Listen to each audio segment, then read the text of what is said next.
दोस्तों नमस्कार। अमेरिका और भारत के बीच आर्थिक जंग और तेज हो गई है। अमेरिका ने हाल ही में भारतीय वस्त्र, रत्न, रसायन और कुछ फार्मा उत्पादों पर 50% की भारी टैरिफ लगा दी है। यह सीधा हमला भारत की ग्रोथ स्टोरी पर माना जा रहा है। लेकिन सवाल यह है, क्या भारत दबेगा? जवाब है बिल्कुल नहीं। भारत सरकार ने तुरंत मोर्चा संभाला। प्रधानमंत्री मोदी ने साफ कर दिया कि किसानों और छोटे उद्योगों को किसी भी कीमत पर नुकसान नहीं होने दिया जाएगा। वित्त मंत्री निर्मला सीतारमण ने निर्यातकों को भरोसा दिलाया है कि उन्हें हर संभव मदद मिलेगी। लोन की सुविधा आसान होगी, टैक्स रियायतें दी जाएंगी और नए विदेशी बाजार खोलने के लिए सरकार पूरी ताकत लगाएगी। इसी बीच आर्थिक मोर्चे से बड़ी खबर आई। अप्रैल से जून 2025 तक भारत की जीडीपी 7.8% की रफ्तार से बढ़ी है। ये दिखाता है कि टैरिफ लगने के बावजूद भारत की अर्थव्यवस्था पटरी से नहीं उतरी है। निर्माण, टेक्सटाइल और कृषि क्षेत्र मजबूती से आगे बढ़ रहे हैं। किसानों से एमएसपी पर खरीद जारी है और उद्योग जगत में निवेश का सिलसिला तेज है। हालांकि रुपया डॉलर के मुकाबले गिरकर 88.31 तक पहुंचा है। रिजर्व बैंक ने इस पर तुरंत हस्तक्षेप किया, लेकिन अब रणनीति यह है कि रुपया धीरे धीरे अवमूल्यित हो ताकि हमारे निर्यात और भी कॉम्पिटिटिव हो जाए। यानी अमेरिका की टैरिफ से जो नुकसान होना था उसका तोड़ भी भारत ने निकाल लिया है। और दोस्तों, अगर आपको लगता है कि भारत सच में अमेरिका की दादागिरी का जवाब ठोक कर दे रहा है तो इस वीडियो को अभी लाइक कीजिए, शेयर कीजिए और चैनल को सब्सक्राइब करना मत भूलिए। आपका छोटा सा सपोर्ट हमें और मजबूत बनाता है और हम आपको ऐसे ही दमदार अपडेट्स लाते रहेंगे।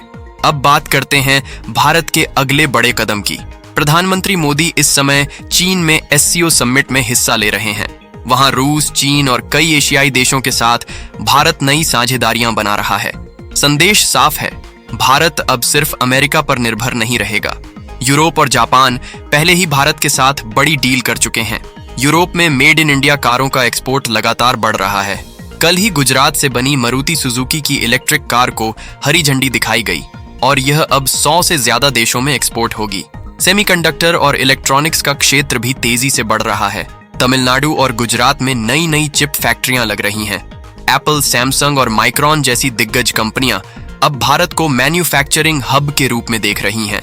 अमेरिका की टैरिफ पॉलिसी ने जो अवसर चीन से छीन लिया, वही अवसर भारत ने अपने पक्ष में बदल लिया। राष्ट्रीय सुरक्षा मंत्रालय की एक रिपोर्ट कहती है कि यह संकट असल में भारत के लिए वरदान साबित हो सकता है, क्योंकि इससे भारत को नए व्यापारिक गुट बनाने का मौका मिल रहा है। ब्राइक्स, इस्पस और एससीओ जैसे मंचों पर भारत की आवाज पहले से कहीं अधिक मजबूत हो गई है। हाँ, विपक्षी पार्टियां सरकार की आलोचना कर रही हैं और कह रही हैं कि किसानों और एमएसएमईज पर अभी भी दबाव है। लेकिन हकीकत यही है कि मोदी सरकार ने हर स्तर पर कदम उठाए हैं। एमएसपी की गारंटी, निर्यातकों को पैकेज और छोटे उद्योगों को राहत। नतीजा यह है कि आज नेटो तक में भारत के पक्ष में आवाज उठने लगी है। जो नेटो कभी अमेरिका की एक आवाज पर चल पड़ता था, वही अब साफ कह रहा है कि किसी भी देश पर एक तरफा प्रतिबंध का समर्थन नहीं किया जाएगा। ये भारत की एक बड़ी कूटनीतिक जीत है। तो दोस्तों, यह था आज का बड़ा अपडेट। अब आपकी बारी है। क्या आपको लगता है कि भारत ने अमेरिका को सही मायनों में जवाब दे दिया है? नीचे कमेंट करके अपनी राय जरूर बताइए। और हाँ, अगर आपने अभी तक चैनल को सब्सक्राइब नहीं किया है तो तुरंत कर लीजिए, क्योंकि आने वाले दिनों में हम आपको ऐसे ही दमदार और एक्सक्लूसिव अपडेट्स देने वाले हैं। धन्यवाद। जय हिंद।